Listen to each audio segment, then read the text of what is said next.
I'm telling you, you can tell him this. We're still fighting for this title, and Arsenal have got to go away to Man City and Newcastle. And I'd love it if we beat them. Love it. The title race is well and truly back and on. Only one result, assuming City win their game in hand, now in it after Liverpool 2, Arsenal 2. But were Arsenal fortunate to even get a point? Are Liverpool back in a way? Does it bode well for next season? Is Trent a competent footballer?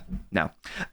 All that and more will be discussed on the NobCast, and also we'll be touching on the current Twitter storm that Jamie Carragher's got into in respect of Van Dijk and Vidic. Who was the better player? Is Van Dijk a fraud? Is Vidic a fraud? We will find out, and we'll also be talking about the relegation race and Roy Hodgson's fantastic bit of managerial manoeuvrings by coming out of retirement to have the easiest run-in in the history of the universe. Oh, and also there was some interesting refereeing controversies and whatnot. Oh, and also we'll be talking and answering viewer questions. We've got a lot to get through today, haven't we, Gaskey? It's going to be good. We have. Lots has gone on. It's been a good Easter weekend. And United have scored goals and everything. When was the last time we did a podcast where both United and City won? I know. I don't know. I don't know. It's a good thing. And we've even got the bonus, or from my perspective anyway, of Liverpool taking some points off the arse. If you're watching on YouTube, give us a like. If you're watching on Spotify, listening on Spotify, Apple Podcasts, etc., give us a 5-star rating and review because you love us. That's why you should do that. But anyway, Gaskey, let us commence and begin, shall we? Let's start with the game we've got to start with. Liverpool 2, Arsenal 2. Gaskey. This game's been bigged up. People talking about how, that was a really good watch. But let's be brutal for a second. It was actually a pretty bad game of football. It was. Like, I think when you look at it from the bigger picture as a neutral, it was a spicy game. It was scrappy. But in terms of football quality, it was crap. It was a shit game. But it was one of those, the tale of two halves. First half, it looked like Liverpool of this season, utter garbage. Arsenal only need one chance to score. Second half, they just had fire. Liverpool had that fire in their belly. Apart from Salah forgetting how to take penalties, they could have won. And I was getting so angry. For a player to miss 50% of penalties, but actually miss the target in 50% is beyond me. But I think a fair result, probably a draw. Maybe you could say Liverpool were unfortunate not to win with Ramsdale's heroics at the end, and then Martinelli fucks up a chance for Arsenal to win. So it could have gone either way, but I think I'd probably say a draw is fair in terms of the 90 minutes. But for City, it's very good because the pendulum is now on their side, potentially to win the league. If they win every game, they win. So exactly, yeah. It's obviously it's also in Arsenal's hands, but for the first time in a long time, it's now in City's hands. And if you look at the title run-in, I think you'd probably say that Arsenal's games are slightly trickier than City, so it bodes well potentially. But it's going to this game at the end of this month at the Etihad could potentially decide the title. Maybe. Absolutely. We'll see. Anything could happen. Yeah, definitely. For me, this was a must-win game for Arsenal. I know people on paper you might be like, a point at Anfield, that's not bad. But in the bigger picture, in April, it's different. Yeah, you do not want to give City any impetus in the title race. But let's talk about the actual game itself now, shall we? Starting with the first half, you said yourself, it was a game of two halves. I didn't think, even when Arsenal were on top, Arsenal were that good in this game. They were 2-0 up, but they had two chances, and it wasn't like there was a lot of build-up play like the games we've seen them against other teams where they've had a lot of the ball, a lot of chances creating, and then they're 2-0 up, and you go, it's fair for them. They had two chances, and it was just Liverpool's incompetence at the back, which is honestly shocking considering it is the same defence that had one of the best defensive records we've seen in the Premier League. And it's incredible that you could go from one to the other in the space of 12 months. It amazes me. Yeah, Konate was fantastic, but the rest of the defence, I think, actually needs to hang their heads in shame. The first goal, question, so it's a fantastic assist by Van Dijk for a start, for the first goal. Is he trying to clear that and just mishits it, or is he trying to be too clever and is thinking, I'm going to try to play it out from the back somehow? What do you reckon is going through his brain? It's a tough one because if it's a different team playing, if it's not Liverpool and it's not Van Dijk, it's a miss-hit clearance. But because it's Van Dijk, you think he's tried to start an attack from his own back line under pressure. I wouldn't be surprised if he was trying to build up play. Mm-hmm. Yeah, and he's completely messed it up because let's be fair, in the past few weeks, Van Dijk's been a liability, and it wouldn't be surprised me if he has tried to, build it up from the back and he's messed it up, because that seems to be what he does on a week by week basis now. So either way, it was truly terrible. Yeah. I mean, we keep talking about it, but it's the fall from grace is pretty staggering. I know he had the ACL thing, and then they didn't really rest him at all last season, and that's going to aggravate it, etc. But I think there's got to be more. There's got to be more to it than just that. And then also the second goal. What a surprise! Really bad, terrible defending by Trent in the first instance. From the right side, he doesn't pressure it, so it allows Martinelli's allowed to make the run. There's been no push from Trent to even block the run. He just ran past him, and then he's allowed to cut in and give him a couple of yards to pick out his cross. And then Jesus, who's 5'10", he's literally behind Van Dijk. Van Dijk's not seen him, and it's took Robertson has had to go and rushing in. Van Dijk should be marking him. Yeah, that to me is on Van Dijk as well. So I agree. Yeah, first goal it was a combination of Van Dijk and Robertson. Second goal, a combination of Van Dijk and Trent. It was just I felt so sorry for Konate and Alisson in that first half. It was really bad. But there was, and I tell you what, when it went 2-0, I was like, right, that's game, that's done. Yeah, Liverpool are actually shocking. But then, even before Liverpool scored their first goal, there was like one or two occasions where their defence was like quite suspect. Like Robertson had a chance where he should have scored it. I know he's a left back, but he probably should have scored it. Ben White caught out. And then they did end up scoring. It was a really good work by Curtis Jones and Jota on the left-hand side. So, I think it's a relatively fortunate, because I think Henderson's going for the shot rather than a pass, but irrelevant. They still get the goal. And then from there, in the second half, Arsenal were just sort of nowhere, really. It was a really odd, it was a really odd thing. And then Liverpool just like kept being on top. And then I think Arteta made a big, hindsight's a thing, but I think Arteta made a huge mistake by taking off Odegaard and Jesus, because that signalled to everyone, I think, I'm just looking to set up shop. It's like fear, yeah. That game's kind of... I've not seen a team, really, this season who have just gone full blaze of glory against them, just gone for it, thrown everything in the kitchen sink, at their goal. And it was as if that teams have backed off from them all season. These are the top of the league, the good these, let's be careful. Whereas Liverpool have decided, we've got nothing to lose, let's just go for it. And it worked. And you can see that they were dropping further back, Arsenal, and it was like in a position they've not been in all season.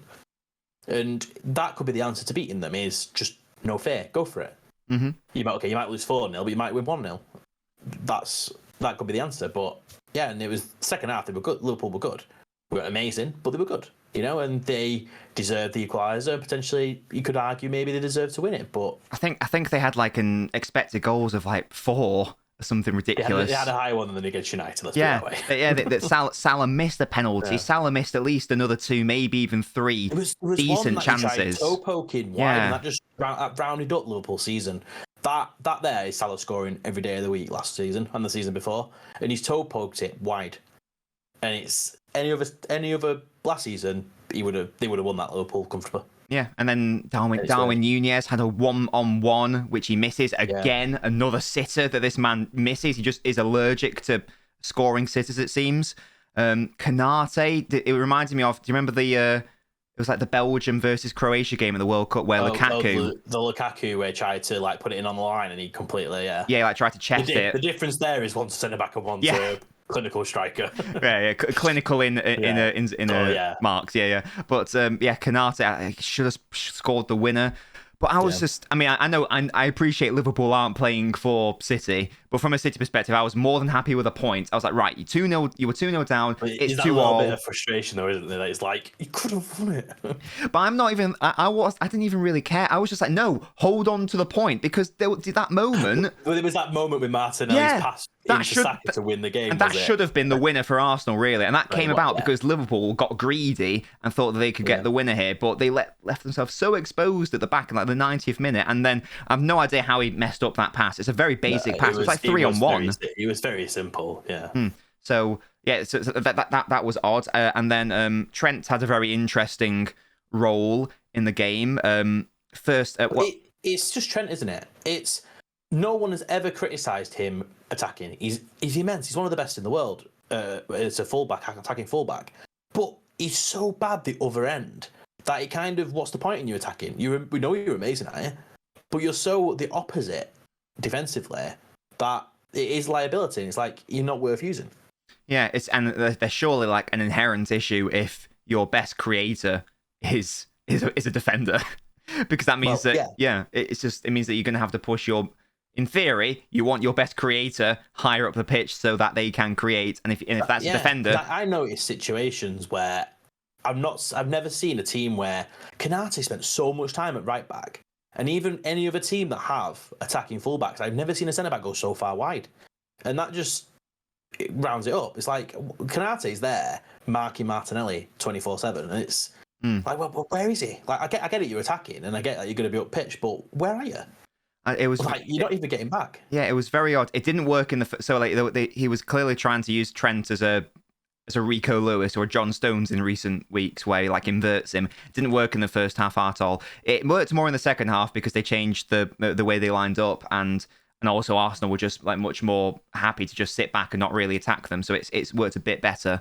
Long term, I just don't see Trent being a midfielder at all. I don't think he's got the talent and technique for it, to be honest. But he did get the assist for the equaliser, and Zinchenko, who was actually, I think he was in tears at the end. He was about to get subbed off, I think, as well. Oh, yeah, and it's right at the end. About to get subbed off and then he got done, and then he was subbed off. So yeah, and then it was just distraught on the bench.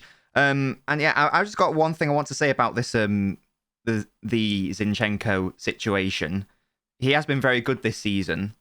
But there was this weird idea. So it was at the stage where basically everyone was like, it was like when Arsenal were 8 or 11 points ahead of City, and people are basically giving Arsenal the title. And they're like, oh yeah, City gave away, Zinchenko was so good for them, and Zinchenko was a bit part player for City. I don't think he started 10 Premier League games last season. And yes, he was very good in the last game of the season, in the must-win, when he came on against Aston Villa. I think he got the assist, and he worked well for the first goal as well, I think. But the only reason we needed to win that game was because in the previous game, Zinchenko gave away 2 goals, and we were 2-0 down because of Zinchenko. And so I'm not trying to say he's a bad player by any means, but at the most at City, he was a utility player and a bit part player, and that's all it was. And he wasn't good enough to start. That's all he'll ever be. It's like Arsenal have been good this season, but I think I said it back in December. They don't have a world class team. They're having a good. It does remind you of Leicester's season. Leicester didn't have world class players, and they just worked well as a team, which is what Arsenal are doing well. But Zinchenko's not a world class left back. He's good, and like you say, he's a good utility player. But come against the big teams in Champions League, he'll be outed. He's not. He's good to have, but he's the type of player you want on the bench. He's good to bring on in certain situations, but to play 90 minutes at left back, no, he's not. It's not good enough. It will be interesting to see what happens. Let's assume, for argument's sake, Arsenal win the title. It'll be interesting to see what happens next season if these players, because a lot of these players are having their best ever season. So it'll be interesting to see, will they, is this just a new level for them? And are we wrong? Are they just, this is them? Or are they just heavily overperforming, and will they degrade next season? Will be interesting to see. Will they be seventh place potentially next season? Type thing, that'll be really interesting to see. I hope they have found a new level, because that'll be good for them. We said it with Leicester, we said it with Liverpool. They got the first titles. We said, see what happens next season, see if they can keep it up. Leicester couldn't. Liverpool, meh. They still fought for the title. Whereas you got to wait till the season after to see if you're the real deal. Yeah. So Liverpool Arsenal somehow getting away with not losing that game. Missed penalty, so many missed chances. Ramsdale, unbelievable world-class saves. 2 saves at the end. Yeah, at least incredible. 2 ridiculous stuff there. But overall, promising from a City perspective. Arsenal were not that good. Saliba's a big miss. Rob Holding is poor. Rob Holding is just, you can tell he's a bench player. Like Arsenal have this way of playing. He's come on and he just clears the ball, which is like, play safe. I don't play your system. I'm just going to play safe, and you can tell. Yeah, just how it is. Yeah, and Arsenal still have to go away to Newcastle. I tell you what, if Arsenal play like that against Newcastle and they play like that against City, then you can say goodbye to the league title. So something's got to change for Arsenal in that respect. And maybe it is just Saliba coming back into the side, but there wasn't too much attacking impetus outside of Liverpool's really bad defensive errors. And just rounding that one off, unless you've got anything else to say about the match, Gaskey. No. Just rounding that bit off and the defensive errors, there has been a lot of question marks about Van Dijk versus...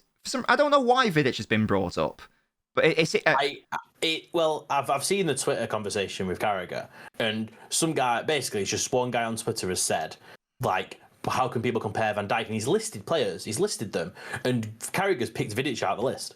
Yeah, so it's an interesting one to pick on. I'm not sure what. I don't know why. I think he's picked Vidic. I'll tell you why he's picked Vidic. He's picked Vidic because he had 2 bad games against Torres and who played for Liverpool. And can I just state a fact though? If you're going to talk about that, right? Rashford's put more goals past Liverpool with a Van Dijk in it than Torres put past United with Vidic in it. So if you're going to start pulling out these facts, right? Does that mean that Rashford has Van Dijk on toast constantly? Yeah, it must do. So it's just delusional. It says, a player has to play 6 years in the Premier League at a top level to be considered world class. It's just how it is. Win multiple titles and be a staple holding that team. Van Dijk's had 2 years and they've won 1 title. So it's like, he's a world class centre back. He has been, but 2 years is not a long time. No, it's not enough. I think that I'd love to have a chat with Carragher, and I'd love if you're watching this. Can you imagine? I'd love to have a chat with Carragher because his tweet was something like, Van Dijk is better than Vidic. And I want to ask, what do you mean by Van Dijk is? Because he isn't currently. So when you say that, do you mean what he was for 2 years? Because if we're talking about a 2-year period, then I think he's the best centre-half in Premier League history. If you're talking about that 2-year thing, you could say that then 2 years, how good he was. He's better than any centre-back we've seen in the Premier League. Yeah. But 2 years does not a career make. I'd rather have 7 years of a centre-back, a constant 8 out of 10 performances, than 2 years of a 10 out of 10 and then a 5 out of 10 after that. Yeah. You'd rather have a steady ship. Yeah, outside of conversations of prime or peak and like a short period, anything else, Van Dijk is not even we're certainly not in the top 5, never mind touching on Vidic, so I don't really get where it's coming from. If you had to rank their seasons, sure, Van Dijk is 1st and 2nd, but then if you talk about 3rd, 4th, 5th, 6th, 7th, 8th, 9th, 10th best seasons thereafter, it's Vidic. It's Ferdinand and it's Terry and even company, they're in there. And then Van Dijk's 3rd season is nowhere to be seen. Exactly. It's very confusing. And it's not even like Vidic's peak. It may be if Vidic's peak was nowhere near Van Dijk's peak, maybe there would be an argument. But Vidic won Player of the Year in his best ever season, so it's not like Vidic's peak was bad. It was very good. I think Vidic was Vidic like the last centre back as well to be in the whole FIFA Pro Team of the Year before Van Dijk. I think he was the previous Premier League defender. So it wasn't like Vidic was bang average. Yeah. Vidic was very, very good. Yeah, it's not like he's a longevity merchant where he's just putting in 6 out of 7 out of 10 seasons. No, he was like consistently 8, 9, etc. So. Yeah, really weird. I don't really get where that's coming from, unless you want to look it through the glasses of 2 seasons. I get this idea that with Liverpool fans and Van Dijk, there's a fear that I think that they can't admit to themselves that he's kind of struggling. Just that he's it's like with Salah. Like Salah's having bad games, but he's 5th in top goal scorers. He's scored so many goals, and that shows how good he is. But Van Dijk's having bad games, and it's costing Liverpool. Yeah, and it's not like he's having bad games and they're surviving it. Yeah, and if Van Dijk, next season does a 180 and somehow rediscovers that form from 3 years, then fair play. Then I'll hold my hands up. But you say a bad season. Yeah. But that hasn't happened yet.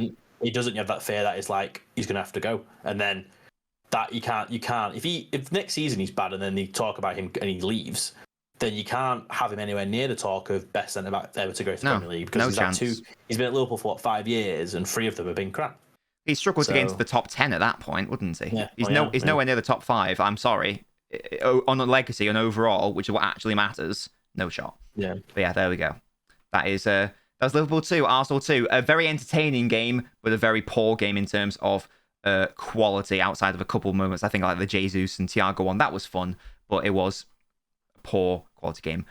Overall, to tell you who else is poor on quality, Gaskey, it's Southampton, who have lost yet again. Southampton 1, Man City 4. There isn't too much to talk about the game because it was just like a standard exhibition. Yeah, this could have been a banana skin because City did lose there in the League Cup earlier in the season. I was watching that game, and in the first half, Southampton weren't. I wouldn't say they were poor. They weren't no, bad. Yeah, they were doing their job. They were having chances. Yeah. They were grafting, and then again, it's like any team against City that are in the bottom half, they just trouble, just gone. So it's like they can't do 90 minutes of it. So. Yeah, the issue is if one goes in, then your plan of just backing off and camping is like, well, we're going to have to score at some point, so we are going to have to come out a slightly more. And if you give City any space or time or whatever, and you're a bit more progressive, then that's when they kill you. And that is exactly what happened in this game. De Bruyne getting 100 assists in the Premier League in the fastest ever. It's absolutely insane. How many have cleared 100? There's been quite a few, or? I think it's only 5. De Bruyne, Lampard, Giggs, Fabregas, and did Gerrard Gerrard got like 98 or something, didn't he? I don't think he did. I'm not sure. That might be where the list ends. Shall we have a look? Premier League all-time assists, and let's have a look. See, because as I say, I know that it's Rooney. Oh yeah, of course. He's Rooney. the other one. Yeah. I'm looking at the list now. Yes, so De Bruyne in 5th, 100. Lampard 102. Rooney 103. Fabregas 111. Giggs 162. So in my head, bar some like ridiculous injury or something. He should get past Fabregas. He's definitely going to get past Fabregas. Giggs is just longevity. Yeah, exactly. Yeah, he's unless De Bruyne has like the season he had in 2020 when he got like 20 assists. Unless he does that for the next 3 years. 3 years, and he has to have it consistently. Yeah, so I doubt it. He will definitely get like 130-ish, and which will be second in the all-time thing. Yeah. But yeah, so amazing for him. So that's a milestone, and another milestone. Haaland getting to 40. Oh, is it 42 or 44? He's got in all comps now. I can't. It's.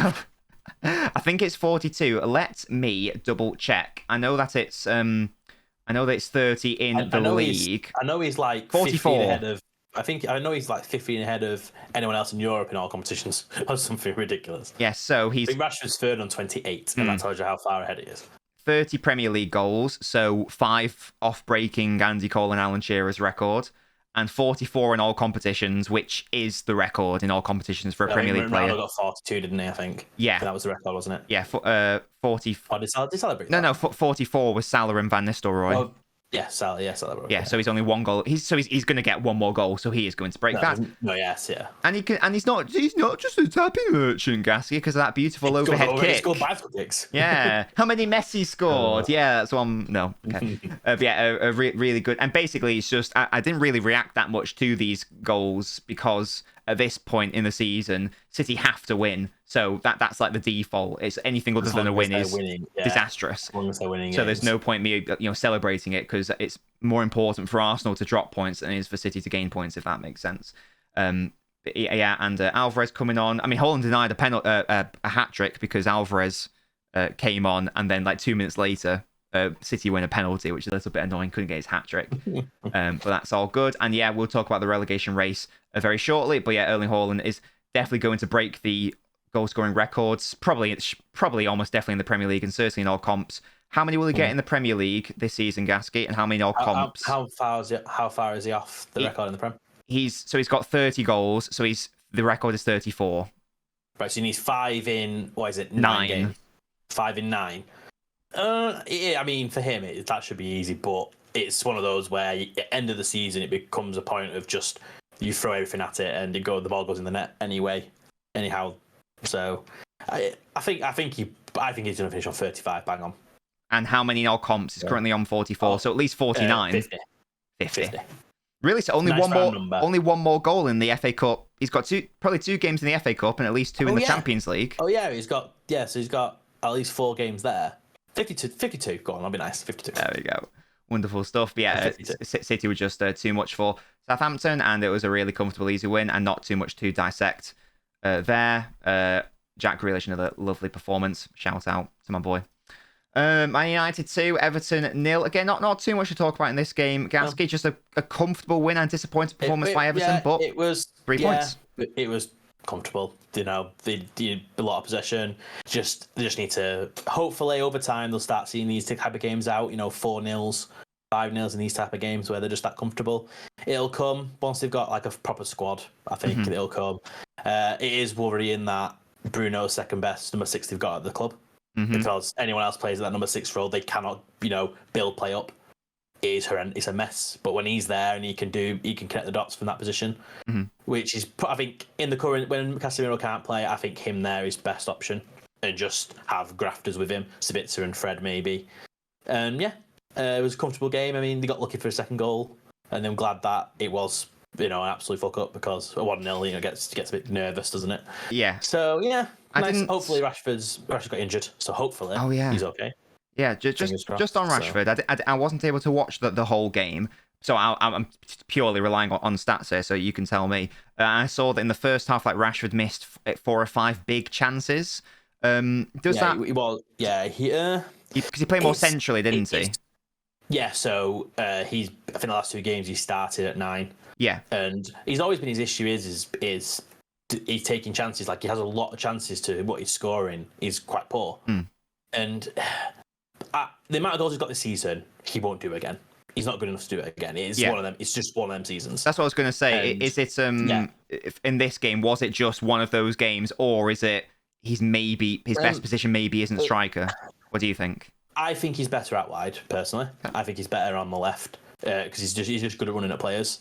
I think there's a lot of confidence thing there with him. If he's confident, you can see how good he can be. But yeah, I don't think he'll have a season like this again where he's got so many goals. As long as he's consistent, that's what you want. And hopefully Martial can stay fit for the rest of the season, because he just changed it at number 9. He's just 10 times better than anything else we've got. So that's fair enough. Fingers crossed. Yeah. Good stuff there. Just very briefly, I want to laugh at Chelsea. Yeah, fuck you, Chelsea. Yeah, you stink. They lost 1-0 to Wolves. And can we just say they were an absolute worldie of a goal? Oh, of course. Absolute worldie. But still, it's funny. But Gaskey, there's been 2 games since they've sacked. It's Potter's fault. It is. He's like a spectre and a shadow.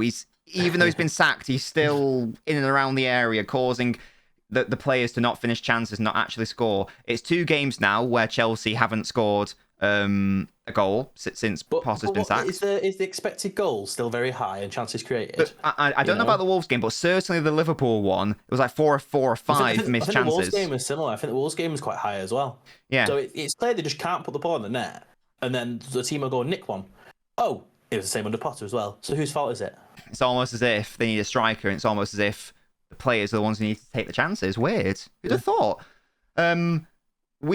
Lampard wasn't appointed when we did the podcast last week, when we ranted about Potter.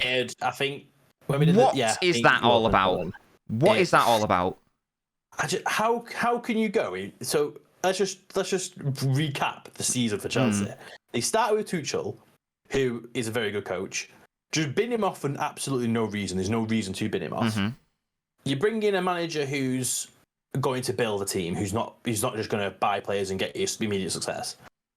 You're impatient with him, which is quite ironic. Sack him, and then you bring in someone who did shit. Yeah. To the end of the season, but then I can just imagine that the whole Ollie situation at United. They'll go win every game. Somehow get 5th. They'll offer him a contract. I would love that. That would be so funny. I would not be surprised. I think that Lampard is the worst manager in the Premier League currently. Who is worse than him? Genuinely. Yeah. Like this man failed. Even Roy Hodgson's better. Roy Hodgson is a decent manager. You know what you're going to get with Roy Hodgson. Is it going to be that? I mean, they won 5-1. Is it going to be that entertaining? No, but yeah, it's them hiring a coach and expecting something that coach is not going to give you. You can't, you're not going to do that. It's like buying a Ford car and expecting to go as fast as a Ferrari. It's not going to happen. I just don't get it. This man, he failed with Derby. He got sixth in the championship table, and he had a championship super team. Yeah. Well, I'm sure with Derby, they finished 5th the previous season. He then got them playoffs again with Chelsea loanees. Mount, and then Tomori. Then didn't get out of the Prem. And then Chelsea gave him a go, and he did basically worse, but didn't do horrendously bad. He did worse still. And then he still gets a chance. He went to basically trying to bin off Everton. Okay, he did his best. I'll give him a little bit of a leeway that the club would just run like shit. But still, he couldn't do what he's got. He saved them, but that's one thing. Saving them just doesn't make you anything special. It's just, and then you sack Potter. You bring him in for the rest of the season. What? I don't understand. Hoping someone's going to be available. You've got a couple of managers who are available right now. Yeah. So what are you hoping for in the summer? I don't agree with it, but I could at least understand if they sacked Potter and immediately bring in Nagelsmann or Enrique. I wouldn't agree with it. I still think it's stupid, but I could at least half understand the logic. This is bringing in an interim manager is brain dead. And it's not even it's a good interim manager. It's Frank Lampard, the worst manager currently in the Premier League. Who was it? Was it when they sacked Mourinho when they were doing awful and was it Gus Hiddink they brought in? Oh yeah, that was weird. But he was also he's won stuff. He's done big things and he brought him in to finish the season. But it still made a bit of sense, even though it was a bit weird. Yeah, it makes sense. Whereas Lampard, Frank. But Gaskey, he gets the club and he's a Chelsea man. I love that. I can't remember what that thing that Joe Cole said. It was so funny. What did he say? He just used a big word and it was okay, cool. Something that just means he's gonna have fire. It's right. Good. You need to score goals, mate. Yeah. You need to be competent. Yeah, exactly. Yeah. But yeah, so that is Chelsea and. Oh, and also, and again, I still wouldn't understand it, but I'd more understand it if the season was over for Chelsea and they weren't fighting for anything. They're in the quarter-final of the Champions League. And not just that, you should never, ever throw a season away if you're in 7th or 8th. You want to get Europe, even if it's not Champions League, you still want to get Europe. You want to finish 8th and have nothing. I don't get it. And then start playing in the second round of the Carabao Cup because you've got no European football. And also... Ooh. And even the staunchest critics of Potter, like Chelsea fans, Chelsea have been really good in the Champions League under Potter. He outplayed AC Milan twice and beat them twice. Then I know they lost the home leg against Dortmund, but they outplayed them. Still lost on the counter, but they outplayed them. And then in the second leg, they demolished Dortmund basically. Dortmund were nowhere. So AC Milan, who were in the quarterfinals and actually beat Napoli recently, so they're a decent side. And Dortmund, who were in a Bundesliga title race, they brushed aside under Potter. So he probably would have had a decent effort at Real Madrid. You never know. Yeah. And if I was a Chelsea fan, I would have no faith that Chelsea are now going to get past Real Madrid at all. They're going to get pumped, I feel like. And I hope you get pumped as well, because you deserve that, but for your terrible ownership and your terrible decision making. And I hope them players you've signed all regret the decision. Yeah. And you heard it here. Yeah, and I hope you step on a Lego brick, Todd Bowley. Yeah, I do as well. And a plug on the other foot. Yo, yeah. And a British plug as well. None of that US shite. 3-pronged plug. Yeah. But there we go. That is one for each point you didn't get. Oh, he's done you. He's done you. Get on the podcast, bro. Let me give you a go. But there we go. There's so much to talk about. Very, very briefly, we'll touch on the weird officiating in the Spurs game and the weird linesman situation in the Liverpool game. Gaskey, the officials are fighting back. They are. In one game, they just don't care. They just choose what they want. In the other game, they're actually flinging elbows. It's scary. It's very odd. Yeah, he's probably, whatever you think about whether it's a severe contact or not, he's surely going to get suspended for a bit of time. a lot of people, I think a lot of people comparing it to Mitrovic against United, right? Mitrovic was is grabbed him to get his attention, so he's not physically attacking him, and then he's just verbally then shouting in his face, and he's got like an 8 game ban for that, right? This linesman has thrown an elbow at Robertson. The people's elbow. That's worse. He's thrown an elbow at him. Robertson's just gone to talk to him. Okay, he might be going kicking off at him and going moaning like every player does. But for him to throw an elbow, physically throw an elbow at him, is ridiculous. It is bizarre. It's just weird. And then Roy Keane called him a baby or something. Roy Keane called him a baby. I'm like, I'm sorry, Roy Keane, right? I understand, that you're mental. You don't care. But you can't just go throwing elbows. Yeah, it was just odd. God. And then the Spurs game, it's been analysed enough, but they even came out and apologised. It's just Brighton Robs. It's 3 separate decisions that you could argue they've got all 3 wrong as well. Like the first one's like, no, it's not come off his arm. It's like, if it's come off his arm, it's like, what? That's the single molecule it's touched or something. And then the penalty's like, right, he stood on him. Come on, it's the penalty. And then the third one's like, no, we didn't even touch his arm. Mm-hmm. So I just really weird. I still don't. There's no conspiracy. I've seen some people say, "Oh, it's a top 6 conspiracy." I don't believe that. It's just incompetence. Shit, man. Well, yeah, you know what I mean. The people, it's crap. It's run. The humans in charge of it are just grossly negligent. That they need a handful of people that the sole job is that VAR. They shouldn't go and ref in other games. They should just be VAR. Mm-hmm. That is it. Yeah, it's just really weird. And just a little complaint I've got. I've seen someone on Twitter saying something like, "Oh, Premier League fans shouldn't be complaining about officiating because it's really bad in other leagues or whatever. It's even worse in other leagues." That's a fallacy. That's a logical fallacy. Just because one person's suffering is more than another. For example, right, Gaskey, you've been stabbed. Yeah? You've been shanked. Do you want me to, yeah, by Jamie Carragher, because you've just said Vidic is clear of Van Dijk or something. And Carragher. Yeah, exactly. You've been stabbed. I'm bleeding out. Yeah, so you're quite rightly complaining, going, "Oh, I've been stabbed." Yeah, you say it. I'm in pain. I've been stabbed or something. Oh, I'm in pain. I've been stabbed. Yeah, but I've been stabbed twice. You seem quite happy about that. But do you see my point? Just because I've been stabbed twice, just because my suffering's worse than yours, doesn't mean you're not in pain. It all needs to be fixed. But you can't say, okay, but let's fix none of it because it's all bad, so let's just not fix any. The championship is worse, so stop complaining. It's all bad. It is all crap. Yeah, and I should hope it's worse the further down the leagues in the English football you go than the top. If the top's bad, I expect League 2 to be shite. That's what you'd expect. Absolute awful. Yeah, I still think there's a big thing in the idea of bringing in foreign officials who are actually good at their job and replacing them with these morons. You watch some European football, right? And you do, in the Champions League and things, and you do think some of the decisions are just rubbish. But also, they don't take any shit. You'll see players giving abuses. You won't even give them the time of day. They'll just don't even look at them, and they keep doing it. They'll just give them a yellow card and be like, "Leave me alone." And that's what they need to do. They need to get a bit of backbone about them. I agree. It's a thing. But there we go. That is the outrageous officiating. And we are going to be talking about the relegation race, not necessarily in terms of the context of these matches, but there is a good question in NobGas where we do cover the relegation battle. So in fact, let's just go straight to that, shall we? Let's go straight to NobGas. Something has ground Gaskey's gears. It also ground his gears last week, but we just haven't had time to talk about it. But maybe next time you guys will find out what is... my blood is boiling. What is upsetting him. It's not football related either, so that'll be interesting to chat about. But yes, NobGas, this is the section where you guys can submit your questions to me by being a Patreon supporter. The link's in the video description if you'd like to support and get perks, including having your question answered.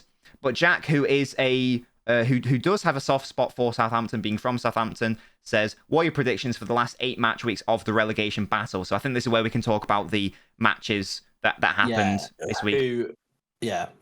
Because Leeds lost, Palace won, Bournemouth won, Leicester lost, West Ham won, Forest lost. We didn't even talk about Aston Villa, who some under my radar anyway, and now in Europe. Well, maybe next podcast we'll properly talk about them.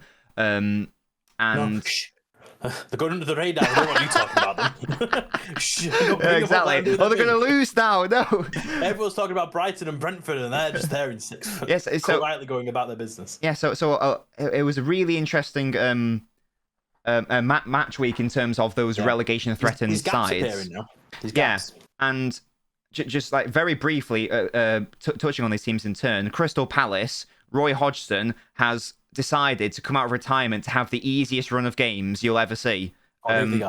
So, away against Southampton, home against Everton, away against Wolves, home against West Ham, away against Spurs, okay, home against Bournemouth, away against Fulham, home against Forest. So they've got 2 games above them.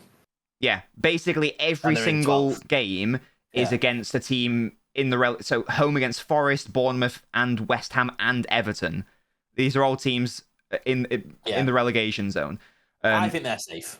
I agree. But what's annoying, if I was Vieira, I would be a bit annoyed because I think that Vieira would also have been safe because this is such an easy run of fixtures. It's a difficult one, isn't it? It's like, if you look at the season and you think, right, like keep Vieira for the rest of the season, then if you're already thinking of sacking him, is it worse just go, okay, you saved us, right, get out. We need someone to push us a bit further. Or do you just go, right, we probably might be safe here. Let's just get someone in to finish the season, then we'll figure it out in the summer.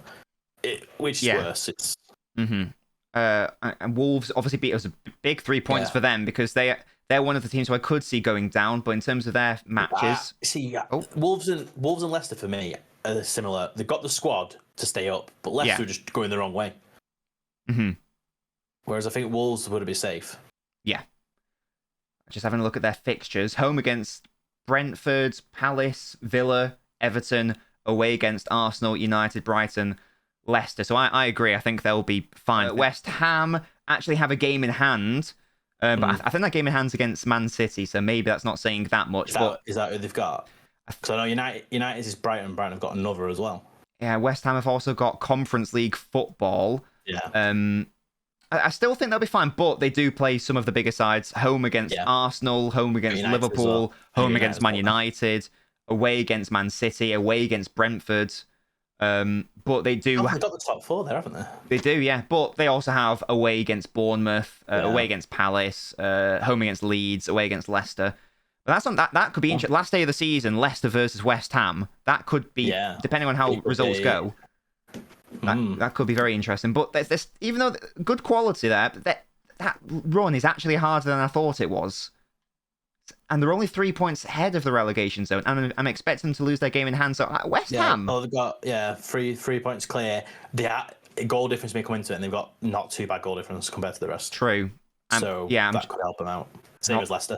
Yeah, and also European football as well. But they won, didn't they? They actually won a game of football at Fulham.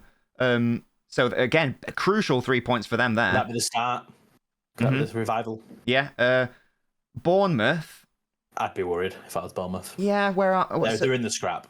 Definitely away against Spurs, home against Chelsea, home against Man United. Lots of relegation clashes I'm noticing. Home against West Ham, home against Leeds, away against Everton, away against Palace.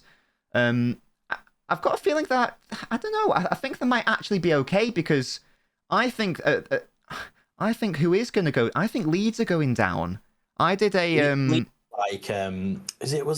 was it Sunderland or Stoke? One of them where they're always 17th, and it was like just get out of the league. It was that was Sunderland you're thinking of, yeah. Yeah, just get out. I've had enough. Yeah, because I did like a Premier League predictor table for like the last 8 matches, and I had Leeds.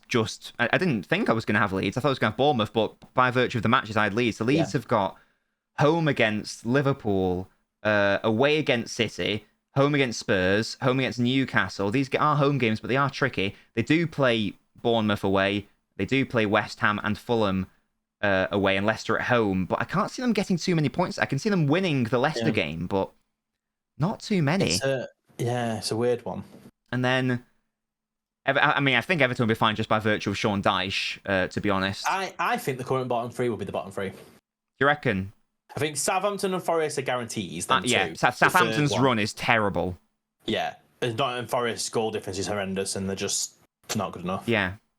The third team's tough because my brain's like Leicester are good enough. Leicester, they should be. They've got the team. They should be fine. Which is where when you work your way up, Leeds are the next team where I'm like, they could struggle. I don't think they will. And I agree. I think it's between Leeds and Bournemouth. It's between who? Sorry. Leeds and Bournemouth for the third team. Yeah. Southampton, Forest, and one of them two. Yeah, I'm just looking at Leicester's fixtures. Away against City, home against Liverpool, away against Newcastle. But there are some favourable fixtures in there. Home against Wolves, home against Everton, home against West Ham, away against Leeds, away against Fulham. There are some winnable games.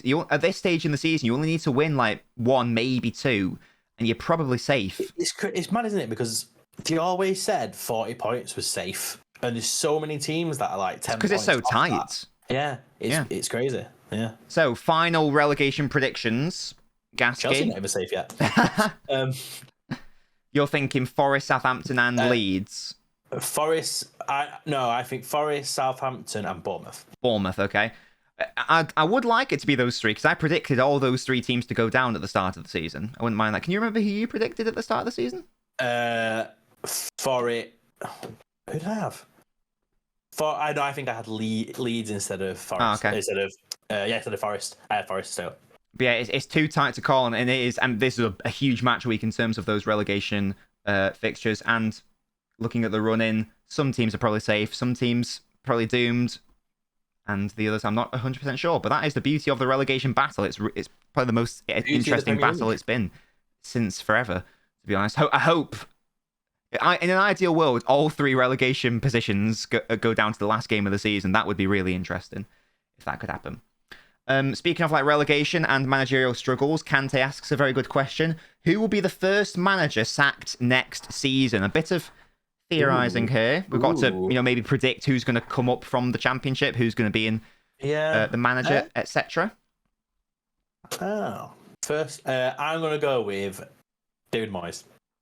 Right, yeah, that's a good shout. I think they'll scrape and stay up, and then it'll be crap still for 5 or 6 games next season, and they'll bin him off. Mm-hmm. I'd like to say whoever's going to come in at Chelsea, but I don't see them being that stupid. I'm going to say that it's going to be one of the teams that just survives relegation, but then they're going to be really bad next season as well. Nice. Oh, I think he'll actually do an all right job with Everton though next season once he gets a couple of his own players. What's his name? Who's manager at Bournemouth now? Gary O'Neill. The issue is I don't know who's going to be the Leicester manager next season because loads of names are being thrown around. Let's just say the manager, whoever takes over at Leicester. Yeah. I'm gonna say the Bournemouth manager. The Bournemouth manager will get sacked next season, and I'm gonna say they just survive now based on my new predictions. So whoever is the Bournemouth manager next season. That'll be the thing. KX asks who would win in a thumb war between Lampard and Potter. Bit interesting thumb war. I think that Frank Lampard has got a very... You know when you shake people's hands and you don't want like an overly... You don't want like a wimpy handshake. And like all flimsy and frail. You want it to be a nice, strong, assertive handshake. But at the same time, you don't want it to be someone trying to grip onto your hand and crush it. Yeah, it needs to be. You need to feel like you've got the. I'm hello. Yeah, exactly. Curtis, if someone's you're a good guy, and if someone's trying to squeeze your hand, it's like they're trying to assert dominance over you. And it's like, what are you doing, mate? Yeah. I feel like Lampard would do. I think Lampard is that sort of person where he would squeeze. He'd look you in the eye, and he's like, "You're right, mate." I say mate or something as well. Also, just tactically outplay him and win the war. So there you go. Oh no! So I actually think that Lampard would win that one because he'd win because he's so aggressive. He'd be because Potter would be like, oh yeah, this will be a fun thing. I'm not taking it seriously. I think he'd go in with too much strength that Potter will just kind of go round him. I love that. Love that thinking. And then Pim with an interest. I'm not sure we'll be able to do a full team. I have to think about this. I have had a little think about this off stream, so I can give some suggestions. But an all-time non-Premier League winners team. Very good question, by the way, Pim. So I think we've got to set some ground rules. At least 3 seasons in the Premier League. Yeah, you can't throw in like Michu, for example, because 1 year of and also we can't have. I don't think we should be allowed players like Schwein. I don't know how many seasons he was at United, but let's say Schweinsteiger. It has to be they have to have done well in the Premier League. Yeah, they can't just be, at the start of their career and then did brilliantly elsewhere, or at the end of their career and they just happen to be in the Prem. So, you can't have like Mike on at Man City or, Schweinsteiger at United or etc. So it's going to be a lot of Liverpool and Spurs players, I think. Yeah, definitely. Harry Kane, obviously. Harry Kane and Suarez up front. Yeah, Son Heung-min. Son's a shout. Gareth Bale, definitely. Gerrard's probably the best on that list. Yeah. You could have Özil at Arsenal. You could have Modric at Spurs. Let's do. I can't think of too many. I guess fullbacks. You could maybe have. You could have Leighton Baines. He was quite good. Yeah, for Everton. And Coleman, maybe. Goalkeeper. Again, Liverpool. I'm thinking you could have Pepe Reina. Yeah. You could have Mascherano, Lloris, but I don't want to say Lloris because he's a bit. No. But again, I'm thinking of lots of Liverpool players: Mascherano, Xabi Alonso, Jamie Carragher, Coutinho, Hippier. There's quite a few there, so I can't really think of too many right backs apart from Coleman off the top of my head. So let's go. Right, we're going 3-5-2. Gaskey, 3-5-2. Let's do it. Right, goalkeeper. Reina. I think Pepe Reina's a shout. Yeah. Centre halves. It wouldn't be any United or City player, would it? It's yeah. Maybe Jamie Carragher is in there. Do you reckon? Yeah. What Spurs players? Carragher should be. Yeah, he was all right, wasn't he? Who are the best Spurs defenders? Ledley King. Oh God. Is that the best we're going? We could play Leighton Baines as a left-sided centre half. Yeah. Let's do that. Mascherano plays centre back sometimes. I think for Liverpool he's more of a defensive midfielder. But yeah, we'll do that. We'll throw him in there at centre half. Why not? Let's have Bale and Son as the wing backs, even though Bale played on the left for Spurs, but I don't care. Can't think of another right winger off the top of my head. Here's another one. Another one. Paul Gascoigne. Oh, Gaza, yeah, that'd be fun. Yeah. Gaza and Gerrard in the middle. Yeah. And and then Suarez, Kane up front. Suarez, Kane, and Torres. Okay. Fernando Torres, maybe. That front three. And then midfield, Gerrard, Özil, Gaza, Gaza or Xabi Alonso or whoever. There's quite a few players now. I think about it. If you want to go back, you can say Matt Letizia if you wanted. Oh yeah, you can. Yeah. But yeah, that's quite great. There you go. Make a team. We're giving you some players there. There you go. That's like an IKEA team. We've given you the players. You've got to come up with it. But good question, guys. Thank you so much for that NobGas section. And if you do want to get involved in NobGas, Patreon is in the video description. Gaskey, we're coming to an end now. Let's quickly preview next week's matches. I've specifically picked out 2 Champions League games because the Champions League is back. Quarterfinals, huge. And there is distinctly one much stronger half of the draw compared to the other. Before we even touch on this, Gaskey, would you say it would be a catastrophic failure if Napoli fail to get to the final, given their ridiculously easy run? Based on the season, yes. I think they should be like the final should be theirs. Mm-hmm. But if they don't get to the final, then it's a bit. Is it that they've concentrated on the league? I mean, they've won it already, basically. How many points clear are they? Like 1 million or something? Something ridiculous like that. 18, I think. Something. Yeah. But yeah, they should be getting the final. They should be beating AC Milan, who they are better than in the league. Who else is on their side? Inter and Benfica. Well, so the 2 Milan clubs. I'd expect him to beat Benfica. That's that other half of the draw. Whatever, Napoli. It's not like I wanted to have. It's not like you got to play Bayern and Madrid. Yeah. Yes, it is. It is probably going to be Real Madrid who beat Chelsea. I'm pretty sure Real Madrid get to the semis. Can you see anything other than Real Madrid victory? Let me just double check where it's at. I don't. Well, it's 2 legs in it. So the first leg is at the Bernabeu. It's in Spain. I wouldn't be surprised if it's over after the first leg. To be honest. Yeah, like a 3-0 or something. Yeah, I agree. I'm going to go 2-0, a bit more conservative, but I think I can't. It's Lampard's Chelsea. I mean, I don't. Don't say anything else. Don't say anything else. Need I say more? But it's this game. This I feel like this could be a final. That's how tasty this fixture is. Man City versus Bayern Munich. The first leg is at the Etihad. City haven't lost at the Etihad in the Champions League for like 4 years, isn't it? I think it might be more than that. I think it's like 30 odd games or something ridiculous. I can't remember the last time they lost. Bayern are scary though. Yeah, I think City. I think Bayern this season have been hit and miss. Even under Tuchel now that they're knocked out the cup to Freiburg. They're so hit and miss that you just got to catch them at the right time. I think City will get through. City will get through. I think they'll be alright. How do you see the first leg going? I think 1-0 City in both legs. Oh, I'd love that.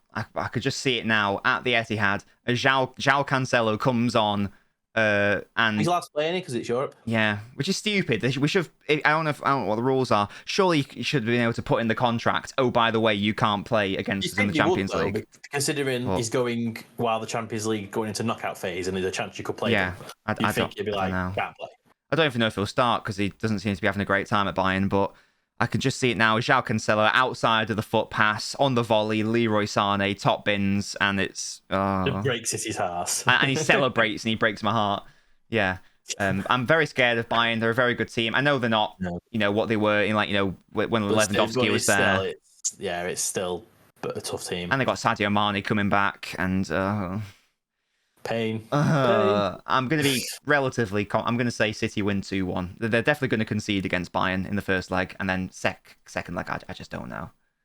I don't know. But are they the Tuesday games or Wednesday? Tuesday, I think. Yeah.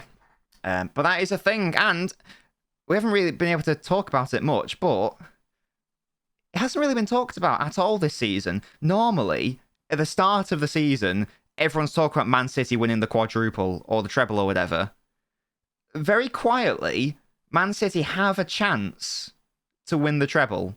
They're in the FA Cup semi-final against not a championship opposition who won't be able to use two of their best players because they're City loanees. So they should get to the final of the FA Cup. They're in the quarterfinals of the Champions League, and they are in a title race in the Premier League as well. So, but it hasn't really been talked, which is good because I don't like it when people talk about it. Under the radar. Yeah, but I feel like low key. Because there's more people talked about United winning 3 cup. I know, yeah. Fourth. I know, but it just goes to. Which is good, I guess. I'd rather go into the radar. It's because they've not been top. It's because you've been second place and no one's even thought about them winning the league. That they could just go about your business elsewhere. Yeah, but who knows? Maybe will there be a hidden treble at the end of all this? I don't know. But guys, it'd be a weird treble, wouldn't it? It'd be a weird treble. It would. It's not like a comfortable one. It's a very weird one. No, yeah. Well, please don't. All I've got left at United. I'll try my best to make sure City win it, just for you, Gaskey. But there we go, guys. That was the NobCast. Hope you enjoyed it. Gaskey, did you enjoy it? I did enjoy it. Yeah, it's a bit fun. What's your favourite bit? Good old Easter. What's your favourite bit? Was laughing at Chelsea. Yeah. Do you want to do it again? Yeah. Chelsea are 11th. Make sure you accept cookies or zoom out Chrome to see your team in the top half. There we go, guys. Nobbins has been Nobbins. I've been Gaskey. Gaskey's been Gaskey. And we'll see you guys next time. Have a lovely rest of your day. And we will see you next time. Goodbye.